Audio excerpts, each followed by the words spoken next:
Okay, we're going to take a moment and review volume of triangular prisms. When we did volume, you did well with the rectangular ones, doing length times width times height. But when we threw in the triangle bases, then you struggled a little bit. So I want to take a little bit of time and review that. So the main formula is what we have right here. Area of the base times the height of the prism. Here, I'm going to slide that over. Big B is the area of the base. Now our bases are triangles, and there'll be two of them. Outlining them here in the figure too, so you can see that. There we go. And I'll move this around a little bit as we need to help see things. So we find the area of the base, however that's going to be, and multiply it times the height of the prism. Now it's really helpful when we're doing this to label everything. So since our triangles are the bases, we're going to use area of a triangle and we have to find that. So let's label things. Our 9 centimeters is the little b, the base of the triangle. The 2 is the height of the triangle. I just drew a triangle as my symbol rather than writing the word. And 5 is the height of the prism. So yes, we have two different h's, but if we label them carefully, we can still do this. Then we can slide back over here and plug it straight into the formula. Here's the 1/2 base of the triangle times height of the triangle times the height of the prism. So the area of the base, 1/2 times 9 times 2 times 5.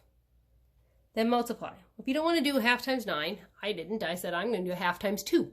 They cancel out because 1/2 of 2 is 1. 1 times anything is itself. So you have 9 times 5, that equals 45, just like we had there.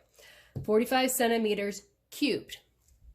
Now, let's do a couple other examples. You may see a few problems that we don't do here that you'll see in your homework tonight to practice this. All right, let's take a look. How about this one? Here's my base. It's a triangular prism. A triangle base. We can't see through to the other side, but there would be one on the other side. So this is the base of the prism. So we're going to label everything. 11 is going to be our little b. Our height of our triangle, that's right, is going to be right here, the 5.5. That's the height of the triangle. And then the height of the prism, the h of the prism, is right there. Now remember, when we find this, we have to include that 1/2. You guys tend to forget that when we're working with triangles, and then we have problems. So let's write this out. Volume is going to equal 1/2 times base, little b, 11, times height of the triangle, 5.5, times height of the prism, times 4. All right, now I'm going to make this easy on myself, and I'm going to do 1/2 times 4. Remember, multiplication's commutative, so I can multiply things in any order. And we'll get our space, and we'll get our answer in there in a little bit.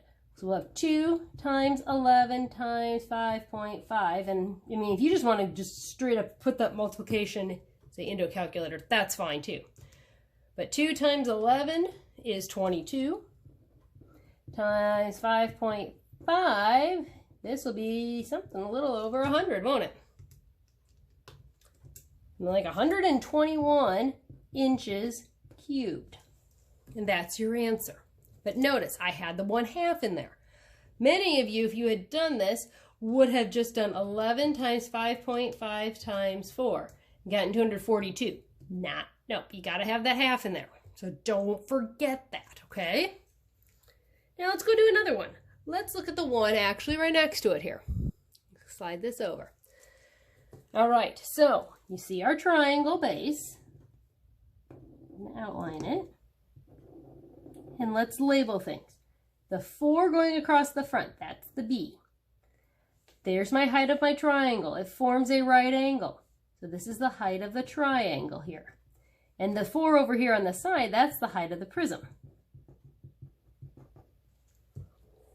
Now let's plug that in.